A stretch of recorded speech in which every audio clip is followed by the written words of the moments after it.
এই হিজাজ রেলওয়েটি পুনরায় ফিরে আসতে যাচ্ছে। হ্যাঁ, ঠিকই শুনেছেন, হিজাজ রেলওয়েটি পুনরায় ফিরে আসতে যাচ্ছে। মুসলিমদের গৌরবান্বিত ওসমানী খেলাফতের একদম শেষের দিকে একটি বড় অর্জন ছিল হিজাজ রেলওয়ে, যার মাধ্যমে সিরিয়ার দামেস্কো থেকে শুরু করে মদিনা পর্যন্ত মুসলমানরা পৌঁছাতে পারত অনায়াসে। হিজাজ রেলওয়ে সিরিয়া, ফিলিস্তিন, জর্ডান হয়ে মদিনা পর্যন্ত পৌঁছাতো, যা এই মুসলিম দেশগুলির যোগাযোগ এবং বাণিজ্যে এনে দিয়েছিল যুগান্তকারী বিপ্লব। আজ সেই হিজাজ রেলওয়ে পুনরায় তৈরি করার জন্য চুক্তি হচ্ছে তুরস্ক, সিরিয়া, জর্ডান এবং সৌদি আরবের ভেতর। তো চলুন আজকের ভিডিওতে আলোচনা করা যাক হিজাজ রেলওয়ের অতীত এবং ভবিষ্যৎ নিয়ে। এই রেলওয়ের মাধ্যমে মুসলমানরা দামেস্কো থেকে মদিনা পর্যন্ত খুবই সহজে পৌঁছাতে পারত। এই রেলওয়ে রুট মুসলমানদের ভ্রাতৃত্বকে আরো অটুট করে তুলেছিল। এই রেলওয়ের কাজ হাতে নিয়েছিলেন সুলতান দ্বিতীয় আব্দুল হামিদ খান, এবং 1890 সালে সুলতান তার ক্যাবিনেটে এই রেলওয়ের প্রস্তাব উত্থাপন করেন। সুলতানের বেশিরভাগ পশ্চিমাপন্থী পাশারা এই রেলওয়ের বিরোধিতা করতে থাকেন, কিন্তু সুলতান ছিলেন নাছোড়বান্দা। সুলতান জানতেন এই রেলওয়ে মুসলিম বিশ্বের জন্য কতটা গুরুত্বপূর্ণ। তাই সুলতানকে এই রেলওয়ে তৈরি করতে একে একে তার সব পাশাদের রাজি করাতে হয়েছিল। এই হিজাজ রেলওয়েটি তৈরি করতে সবচেয়ে বড় বাধাটি এসেছিল ইংরেজদের কাছ থেকে এবং তাদের মিত্র ইহুদিদের কাছ থেকে। তাদের কাজই হচ্ছে সব জায়গায় বাগড়া বাঁধানো। ঠিক তেমন এখানেও এই হিজাজ রেলওয়ে তৈরি করতে তারা বাধা দিতে চলে এসেছিল, কারণ তারা জানতো এই রেলওয়ে মধ্যপ্রাচ্যে মুসলিমদের আধিপত্য কতটুকু বিস্তার করতে যাচ্ছে। তাই তারা প্রথমে একটি কৌশল হাতে নেয়। প্রথমে তারা নিজেরাই এই রেলওয়ের কাজ হাতে নিতে চায়। আর একটি গল্প আছে এই সম্পর্কে, সেটি গল্প না কতটুকু সত্যি সেটির কোনো ভিত্তি পাওয়া যায় না। সেটি হচ্ছে ইংরেজরা নাকি এই রেলওয়ের পথ পরিবর্তন করে দিতে চেয়েছিল। সুলতান আব্দুল হামিদের প্রস্তাবিত পথ তারা পরিবর্তন করে দিতে চেয়েছিল, যেটি অনেকে কিনা সুলতান আব্দুল হামিদ সিরিজটি দেখে থাকবেন, সেখানে এই জিনিসটি ফুটিয়ে তোলা হয়েছে। তো এটি আসলে একটি গল্প এবং এটির কোনো ভিত্তি পাওয়া যায় না। হয়তো এমনটি ইতিহাসেও হয়ে থাকতে পারে।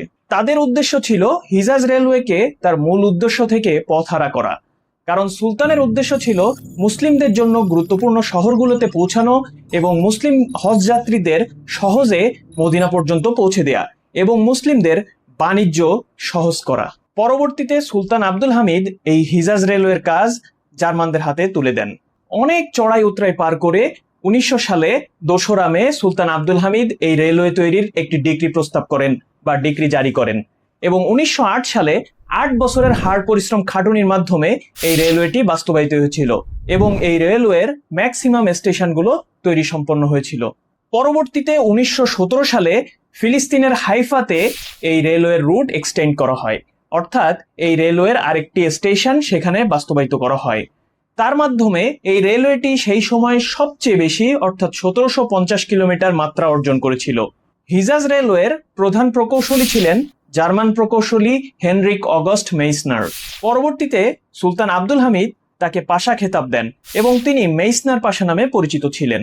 হিজাজ রেলওয়ের কারিগরি সহায়তার পাশাপাশি বিভিন্ন সরঞ্জাম দিয়েও জার্মানরা হিজাজ রেলওয়ে তৈরি করতে সহায়তা করেছিল, যার একটি বড় নমুনা হচ্ছে এই হিজাজ রেলওয়ের সবচেয়ে গুরুত্বপূর্ণ দুটি জিনিস। সেটি হচ্ছে হিজাজ রেলওয়ের বাষ্পীয় ইঞ্জিন অর্থাৎ লোকোমোটিভস, এবং সাথে হিজাজ রেলওয়ের যে রেলওয়ের পাত, এই পাতগুলোর একটি বড় অংশ এসেছিল জার্মান কোম্পানিগুলো থেকে। জার্মান কোম্পানিগুলো ছিল বোর্ডসিং এবং হার্টম্যান। এই কোম্পানিগুলো থেকে মূলত এই লোকোমোটিভস এবং রেলওয়ের পাতগুলো একটি বড় অংশ এসেছিল। ব্রিটিশরা মূলত ভয় পেত যে এই রেলওয়ে তৈরি হলে লোহিত সাগর এবং সুয়েজ খালের আশেপাশে এলাকায় ওসমানীয়দের আধিপত্য আরো বহুগুণে বিস্তার করবে, যা ব্রিটিশদের ভারত যাতায়াতের জন্য হুমকি স্বরূপ। 1906 সালে জর্ডানের আকাবা সংকটের সময় ব্রিটিশরা ওসমানীয়দের সামরিক শক্তি দিয়ে ভয় দেখিয়ে এই রেলওয়ের একটি স্টেশন, যেটি কিনা লোহিত সাগর পর্যন্ত বিস্তৃত হওয়ার কথা ছিল, সেটি প্রস্তাবিত হতে বাধা দেয়।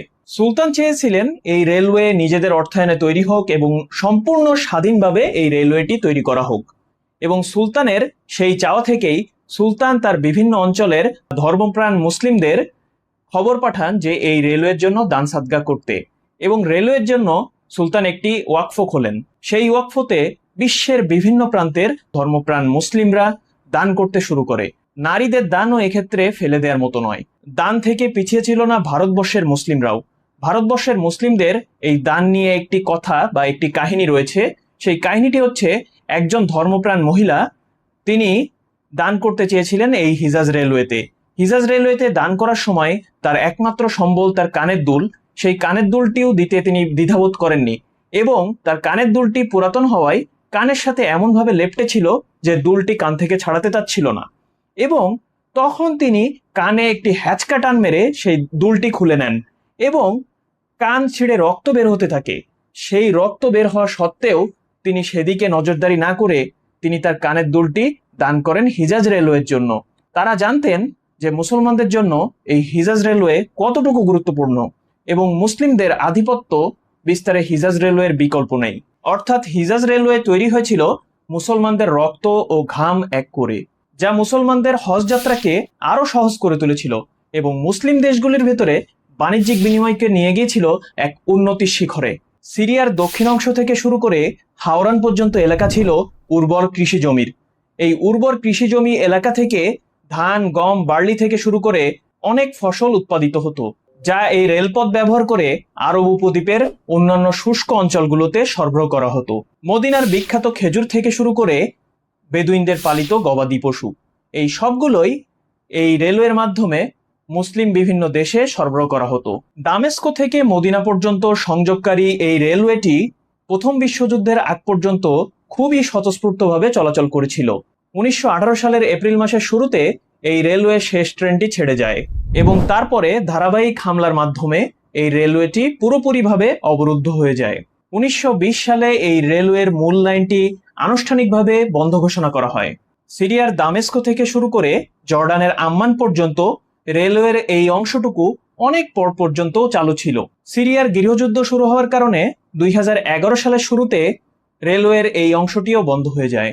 আকাবা রেলওয়ে, যেটি কিনা জর্ডানের দক্ষিণ শাখা, সেটি ফসফেট পরিবহনের জন্য ব্যবহার করা হতো এবং অটোম্যান রেলওয়ের একটি অংশ এই আকাবা রেলওয়ের ভেতরে নিয়ে তারা সংযুক্ত করে ব্যবহার করত এবং এই অংশটুকু 2018 সাল পর্যন্ত বিভিন্ন কাজে ব্যবহার করা হতো এবং এই পথ দিয়ে ফসফেট পরিবহন করা হতো।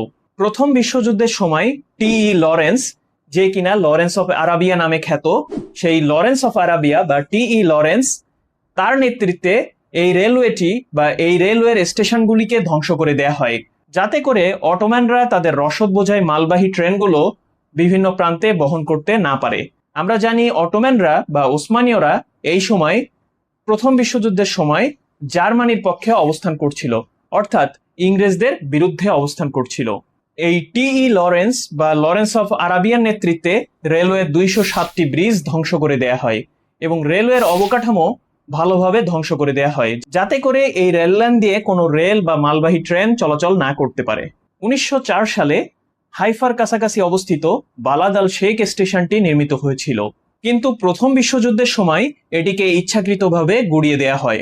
বালাদ আল শেখ স্টেশনটি গুড়িয়ে দিয়ে এই রেল লাইনটিকে সিনাই পর্বতমালা বা সিনাই অঞ্চল পর্যন্ত ঘুরিয়ে নেওয়া হয় এবং 1935 সালে ইংরেজরা রেল লাইনের এই অংশটুকু পুনর্নির্মাণ করে এবং তাদের নিজেদের কাজে ব্যবহার করে। এত পরিশ্রমের তৈরি এই রেল লাইনটি মাত্র 1 দশকের মতো কার্যকর ছিল এবং সুলতান আব্দুল হামিদের পতনের কারণগুলোর ভিতরে অন্যতম কারণ হচ্ছে এই রেলওয়ে তৈরি। রেলওয়ে তৈরিতে সুলতানকে যেমন অভ্যন্তরীণ বাধা পোহাতে হয়েছিল, তেমনি আন্তর্জাতিক চাপ। সবগুলো দেশ সুলতানকে সেকে ধরেছিল এবং সুলতানের পতন ঘটাতে তারা উঠে পড়ে লেগেছিল। এখন চলুন এই হিজাজ রেলওয়ের ভবিষ্যৎ নিয়ে একটু আলোচনা করি। এই হিজাজ রেলওয়েটি পুনরায় ফিরে আসতে যাচ্ছে। হ্যাঁ, ঠিকই শুনেছেন, হিজাজ রেলওয়েটি পুনরায় ফিরে আসতে যাচ্ছে। এমন কথা উঠে এসেছে তুরস্ক এবং সৌদি আরবের ভেতরে একটি মেমোরান্ডাম অফ আন্ডারস্ট্যান্ডিং সাইনের মাধ্যমে। গত 9 জুন তুরস্ক এবং সৌদি আরব তাদের ভেতরে একটি মেমোরান্ডাম অফ আন্ডারস্ট্যান্ডিং সাইন করে। এই এমওইউ সাইন হওয়ার আগে এই রেলওয়ের অন্যান্য অংশীদার দেশগুলো, যারা কিনা জর্ডান, সিরিয়া, ইরাক, এই দেশগুলোর সাথে তুরস্ক এক এক করে বসে, কারণ তারা তুরস্ক এই রেলওয়ের হোস্ট হতে চায়। যেহেতু সুলতান আব্দুল হামিদ তিনি ছিলেন তুর্কি সুলতান, যার কারণে তুরস্ক এখন বর্তমানে আবারও এই রেলওয়ে তৈরির কাজ হাতে নিতে চায় এবং সাথে নিয়েছে তাদের মিত্র দেশগুলিকে। গত এপ্রিলে তুরস্ক, সিরিয়া এবং জর্ডান, এই 3 দেশের ভেতরে একটি আলোচনা শুরু হয় এই রেলওয়েটি পুনরায় তৈরি করার জন্য। এই আলোচনার ফলস্বরূপ তুরস্ক এবং সৌদি আরব এই এমওইউ সাইন করেছে। জর্ডান এবং সিরিয়াও তুরস্কের সাথে একমত পোষণ করেছে যে তারাও এই রেলওয়েটি পুনরায় তৈরি করতে চায়। 2026 সালের ভেতরেই এই রেলওয়েটির ফিজিবিলিটি চেক তারা সম্পন্ন করতে চায়। 3 দেশের আলোচনায় এই বিষয়টি উঠে এসেছে এবং তারা চায় 2026 সালের ভেতরে কোন স্টেশনগুলি কোন জায়গায় বসবে, স্টেশনটি কোন জায়গায় শেষ পর্যন্ত পৌঁছাবে, সবগুলো বিষয় 2026 সালের ভেতরে নির্ধারণ করতে। এবং তুরস্কের পরিবহন ও পরিকল্পনা মন্ত্রী তিনি জানিয়েছেন যে আগামী 3 থেকে 4 বছরের ভেতরে এই রেলওয়ে ফিরিয়ে আনা সম্ভব। এই রেলওয়েটি বর্তমানে আরো এক্সটেন্ডেড ভার্সনে আসতে যাচ্ছে। রেলওয়েটি এখন শুরু হবে তুরস্কের ইস্তাম্বুল থেকে। তুরস্কের ইস্তাম্বুল থেকে শুরু হয়ে এটি সিরিয়ার দামেস্কো পর্যন্ত পৌঁছাবে। দামেস্কো থেকে জর্ডানের আম্মান, জর্ডানের আম্মান হয়ে এই রেলওয়েটি পৌঁছে যাবে পবিত্র নগরী মক্কা এবং মদিনাতে।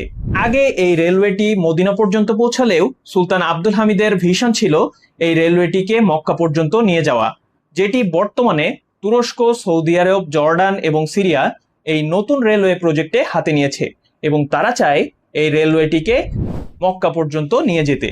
তো আপনাদের কি মনে হয় রেলওয়েটিকে মক্কা পর্যন্ত নিয়ে যাওয়া সম্ভব হবে কিনা? আর রেলওয়ের আরেকটি দেশ যেটি কিনা পূর্বে অন্তর্ভুক্ত ছিল সেটি কিনা ফিলিস্তিন। ফিলিস্তিনের হাইফা স্টেশন, সেই হাইফা স্টেশন, জেরুজালেম স্টেশন, এই স্টেশনগুলো রেলওয়েতে ফিরিয়ে আনা সম্ভব হবে কিনা, আর সম্ভব হলেও কার মাধ্যমে সম্ভব হবে? আপনারা জানাতে পারেন আপনাদের মতামত। কিন্তু কথা হচ্ছে আবারও কি কিছু দেশ এই রেলওয়ে তৈরিতে বাগড়া দিতে আসবে? কারণ এই রেলওয়ে তৈরির মাধ্যমে ইসরায়েল এবং ভারতকে বাইপাস করে তুরস্ক, ইরাক এবং সৌদি আরব, ওইদিকে জর্ডান, এই রাষ্ট্রগুলো একটি বাণিজ্যিক বেল্ট তৈরি করতে যাচ্ছে এবং এই রাষ্ট্রগুলো তাদের বাণিজ্য তুরস্কের মাধ্যমে ইউরোপে পৌঁছাতে যাচ্ছে। অন্যদিকে রয়েছে আইম্যাক বাণিজ্যিক বেল্ট, যেটি কিনা ইন্ডিয়া মিডল ইস্ট বাণিজ্যিক বেল্ট। এই ইন্ডিয়া মিডল ইস্ট বাণিজ্যিক বেল্টে মধ্যপ্রাচ্যের বিভিন্ন দেশকে ইনক্লুড করা হলেও সাথে ইসরায়েলরে ইনক্লুড করা হয়েছে এবং ইসরায়েল হয়ে ইউরোপের বিভিন্ন দেশের সাথে বাণিজ্য স্থাপন করবে ভারত এবং ইসরায়েল, এবং মধ্যপ্রাচ্যের বাণিজ্যকে শিফট করা হবে ইউরোপে।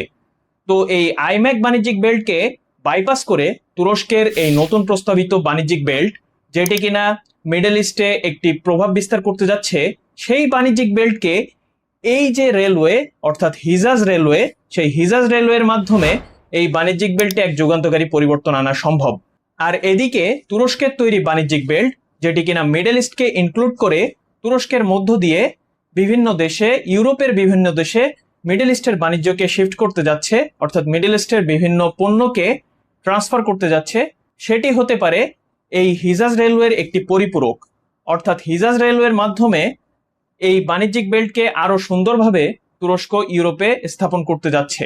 তো আপনাদের কি মনে হয় যে দেশগুলিকে এই হিজাজ রেলওয়ে বাইপাস করতে যাচ্ছে সেই দেশগুলি কি আবারও বাগড়া দিতে আসবে এবং তুরস্ক, সৌদি আরব, জর্ডান এবং সিরিয়াকে এই নতুন হিজাজ রেলওয়ের প্রজেক্ট হাতে নিতে বাধা প্রদান করবে কিনা?